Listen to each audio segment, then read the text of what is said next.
Hey guys, it's Mike, and I'm back.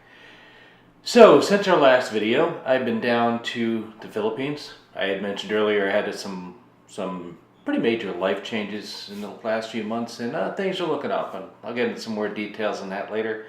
But it was a good trip, and it was fun, and I'm optimistic about my future. So, to start, I used to go down there for work for I think 2015. I spent a few months down there working on a project related to my job, and this was one of my, I guess, and this was a personal trip. So it was purely a vacation. I got to go down and see some of the beautiful beaches down in the Philippines, and best I can describe the sand is it's like a white powder. It's just absolutely stunning. So definitely worth the trip. A little more relaxed, sunburns cleared up, but that's not why you're here. I got something new. And first, a little background. I have certain devices I use in my daily life as my mobile technology. My work phone is still and remains an iPhone 7 Plus. That's provided by my company. My company allows us to update them once every 3 years. So fortunately, I like the phone and it's going to be around a while. I'm going to go into what I like better about that versus my other mobile device in a little bit. So here's my iPhone 7 Plus. I like it because it comes in all black. The iPhone 8 still does not do that right now. They went to the glass back, space gray, but I love this all black look of the iPhone 7 Plus.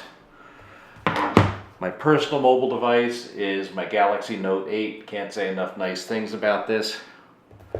But what I'm here to talk about today is my iPad Pro. And this is the smart cover on it. This iPad Pro is 12.9 inch. I do have the Apple Pencil on. I use it to take notes. And this is probably the best iPad Apple's put out, and it's the one I use the most often.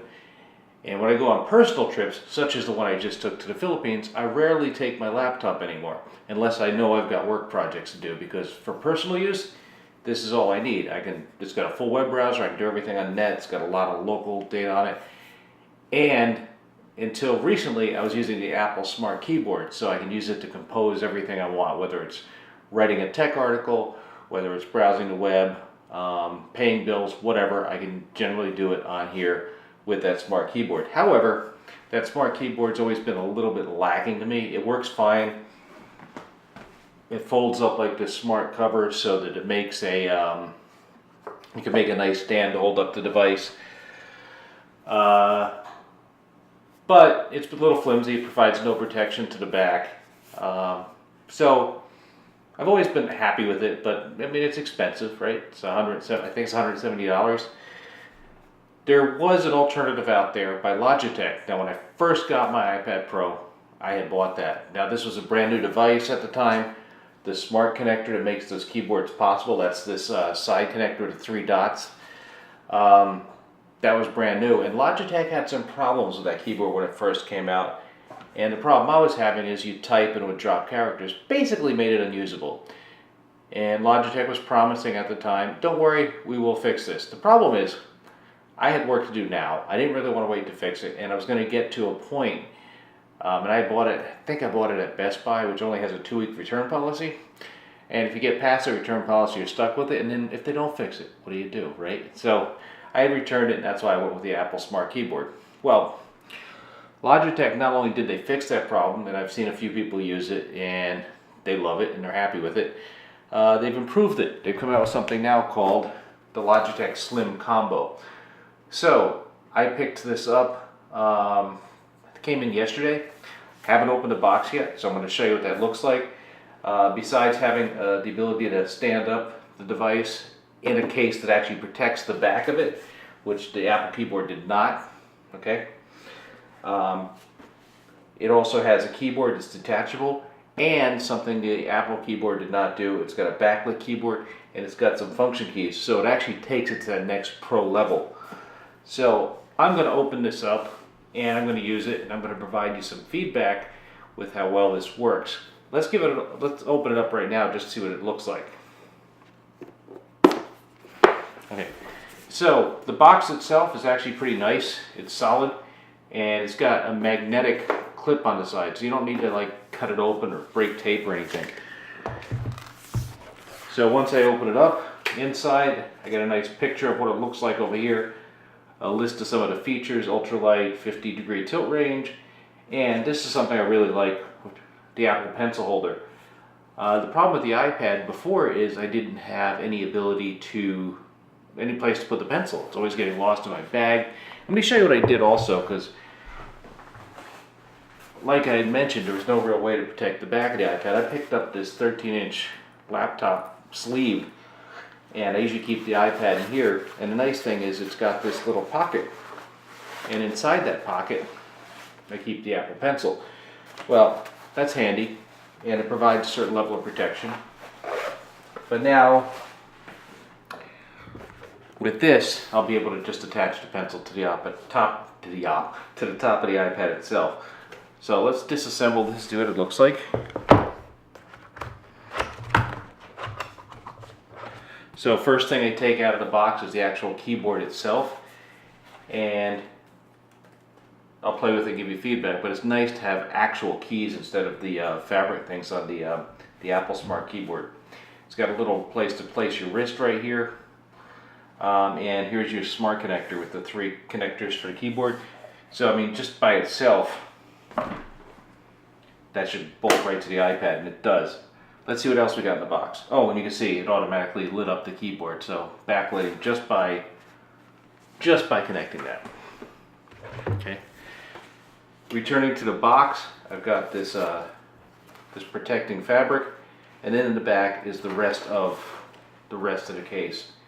So very nice out of the box presentation, very solid box, very solid packaging. So here is the back of it, and you can see the iPad pencil holder here, and it gives me some instructions here. Register your slim combo keyboard with the URL, and some very basic getting started instructions at the bottom. So put your I mean, it's common sense, but put your iPad in here, set up the stand here, which is this piece here that folds out. Connect the keyboard to it, and put your pencil on the top. Good to go. So I'm going to take out this piece of paper. I'm going to do as it says, and in case you can't figure it out, the case itself has a little hole. That's for your camera. So on the back of your iPad, you have the camera.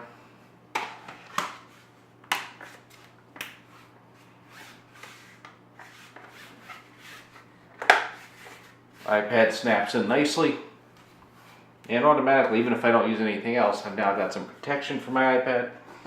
And I'm going to get out my Apple Pencil.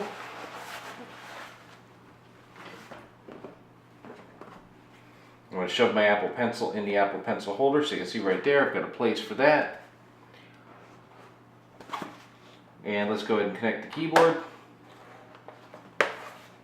And there it is. So my device is protected and I'm ready to go.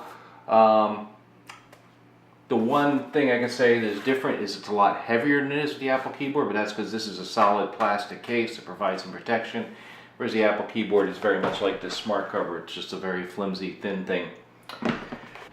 So that's the unboxing of the Logitech Slim case for your iPad, your Slim Combo.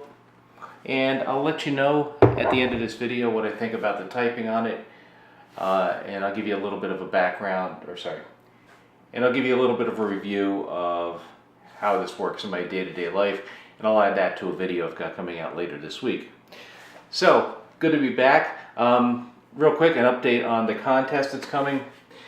So, I'm still trying to give away 2 prizes, but the gate to that contest, I need to get to 1,000 subscribers. That was the whole point of it. So, we'll wait and see if I make that number by February. If not, I might hold off the contest until we actually get to the 1,000 subscribers. I do want to give stuff away, but I'm actually trying to get to a goal. So let's see how that's going. So far, thank you to those that have registered.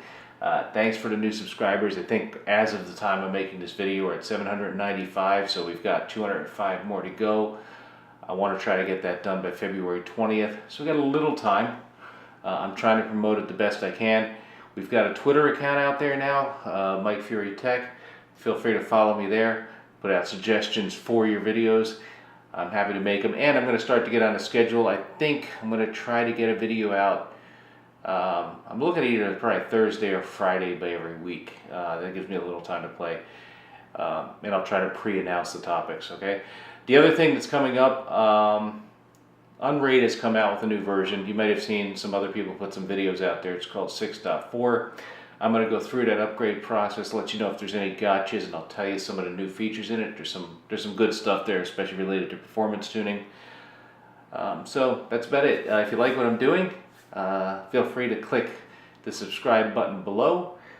Definitely try to click that like button if you want. I'd appreciate it. And that's it. This is Mike. Talk to you soon. Bye.